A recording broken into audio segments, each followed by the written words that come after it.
Mengapa hukum rokok ada yang bilang makruh, ada yang bilang haram? Mana yang benar? Menurut Anda kira-kira gimana? Coba, begini, saya pernah ceritakan itu hari. Ada seorang guru di Saudi, saya ingatkan kembali, berdialog sama seorang syekh. Syekhnya dibilangin sama guru ini. Guru sekolah ya, dia berpendidikan, dia bilang, "Syekh, kenapa Anda mengatakan rokok itu haram? Apa sebabnya?" Sementara dalam Al-Quran tidak ada dalil menyebutkan rokok secara khusus, nggak ada. Kenapa harus dibilang haram? Kata syekhnya, "Kau makan apel?" Dia bilang, "Iya." "Kau makan jeruk?" "Iya." "Baik, ada nggak disebut dalam Al-Quran apel sama jeruk?" Dia bilang, "Tidak ada." "Baik, itu tidak ada, tapi boleh dimakan." Kenapa? Karena masuk dalam umumnya firman Allah, Allah menghalalkan semua yang baik-baik dan Allah mengharamkan yang khaba'ith, yang buruk, gitu kan. Jadi ulama mengeluarkan kaidah semua yang baik maka halal, semua yang buruk maka haram. Semua subhanallah yang haram itu pasti berefek tidak baik, gitu kan. Lalu dia bilang, "Tapi setahu saya tidak buruk karena saya merasa nyaman-nyaman saja." Gitu kan? Saya merokok, saya percaya diri, saya nggak ada masalah.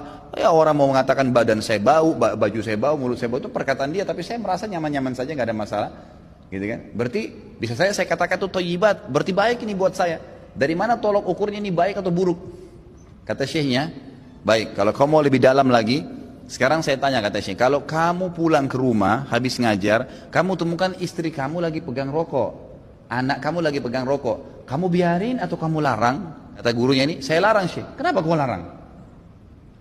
Dia bilang, "Karena itu tidak baik." Nah, ini masuk dalam jawaban kamu sendiri. Kalau baik kamu biarin mereka merokok, beliin kalau perlu, sama-sama rokok ngepul di situ, gitu kan. Tapi enggak ternyata, gitu kan. Jadi lebih baik ditinggalkan, gitu. Jadi jangan berdalih kalau salah dan tetap dilakukan, akuin kesalahan. Itu poin penting. Ini enggak, sudah salah membela, ini masalah ini. Enggak boleh, jadi terus menerus. Kadang-kadang subhanallah ada orang juga supaya dia tetap dalam mempertahankan kesalahannya, mencari orang yang lebih buruk. Ada pernah orang bilang sama saya, "Ustadz, saya baik Ustadz, kayak sholat saya masih jaga sholat maghrib, teman saya dan tidak sholat sama sekali." Jadi patokannya yang lebih buruk, supaya yang dia tinggalin 4 waktu sholat itu mending, nggak apa-apa gitu. Bukannya dilihat orang yang sholat lebih banyak, ini nggak boleh sebenarnya, gitu kan? Allahu alam. Jadi kalau kita lihat, kalau dikatakan memang kategori ulama di Indonesia, kalau di Timur Tengah saya nggak pernah temukan ada ulama menghalalkan rokok. Di Indonesia ini karena kiai kita terlalu murah gelarnya, ayahnya kiai, anaknya jadi kiai, bisa ceramah berapa kali atau pulang haji jadi kiai juga. Ini luar biasa ini. Saya mohon maaf, bukan menyombongkan diri sama sekali. Saya subhanallah berapa kali ketemu dengan orang-orang kiai. Kiai ini, saya kalau ketemu, subhanallah seperti kalau antum ahli listrik misalnya, kemudian ada orang datang ngobrol masalah listrik, dia nggak ngerti. Misalnya ini listrik ini harus dipasang begini, jaringannya begini, terus dia bilang enggak harus begini, tapi dia salah jelas. Antum pastikan teorinya benar, salah ini orang. Kita akan bilang kok ngawur ini orang ngomong. Subhanallah, di kalangan dakwah ceramah penceramah pun begitu. Saya heran dari mana gelar-gelar kiai bisa didapatin nih gitu. Baca ayatnya salah, hadisnya dikarang-karang, waduh banyak sekali sudah kesalahan. Cerita dongengnya sudah tidak masuk di akal. Orang yang mati bisa hidup kembali lah, ini dari langit lah, ini macam-macam. Yang tidak masuk di akal, ini dari mana orang ini nih gitu. Ya, dari mana asal muasalnya bisa muncul gitu. Belum lagi yang sunnah Nabi SAW dilanggar, yang kukunya panjang, yang istri yang pakai jilbab, yang luar biasa. Makanya kata ulama, kalau kau mau melihat seorang alim, kau akan temukan kealiman itu pada diri dan keluarganya. Emang ada ciri di situ, istrinya, anaknya, memang ada ciri kealiman di situ. Ada ilm, alim kan itu masih dari ilm ya. Ada pengetahuan agama pada diri mereka. Kalau enggak gitu. Ada teman saya, subhanallah, bawa undangan pernikahan tamatan Mesir. Waktu itu di kota Makassar, perkawinan saya nggak hadir, nggak sempat hadir gitu. Kemudian dia datang setelah itu berkunjung ke rumah saya, gitu kan. Datang ada satu perempuan bersama dia rok pendek. Lalu kemudian ini tamatan Mesir dan LC gitu.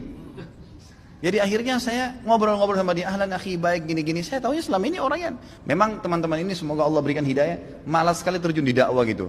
Jadi mereka pulang, mereka sibuk dengan bisnis, tapi dakwah dilupain. Akhirnya tidak terbentuklah pribadi untuk berdakwah, intinya begitu. Terus saya bilang, "Mana harim antum?" Harim itu istri ya. "Oh ini," dia dengan malu nunjuk ini di sebelah gitu. "Istri antum ini, Masya Allah." Semoga Allah kasih hidayah ya. Jadi bisa, kenapa nggak nikah dengan wanita yang berjilbab banyak, kesian ngantri, gitu kan? Ngapain harus ngambil orang yang tidak? Ya susah, jadi PR lagi ya. Tapi Allahu alam, ya, masing-masing orang punya cara ya. Jadi kalau kita temukan teman-teman kita yang bergelar kiai ini yang memakruhkan rokok karena dia masih merokok, gitu. Memang begitu. Rokok haram. Ya rokok haram enak kalau kita ngomong rokok haram. Tapi rokok itu punya efek sosial yang panjang, 174 triliun masuk APBN. Kalau rokoknya haram, APBN-nya haram. Untuk bangun jalan-jalannya haram. Maka orang yang mengharamkan rokok dosa lewat jalannya pemerintah.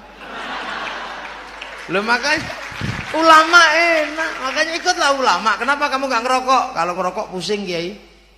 Oh, makruh. Kenapa kamu ngerokok? Kalau nggak ngerokok malah pusing. Wajib. Enak melok Kiai itu enaknya luar biasa. Karena tahu hukum-hukum dasar begitu. Nah, itulah yang kemudian orang kalau nggak tahu itu. Nah, itu makanya muridnya ulama itu indah. Terima kasih.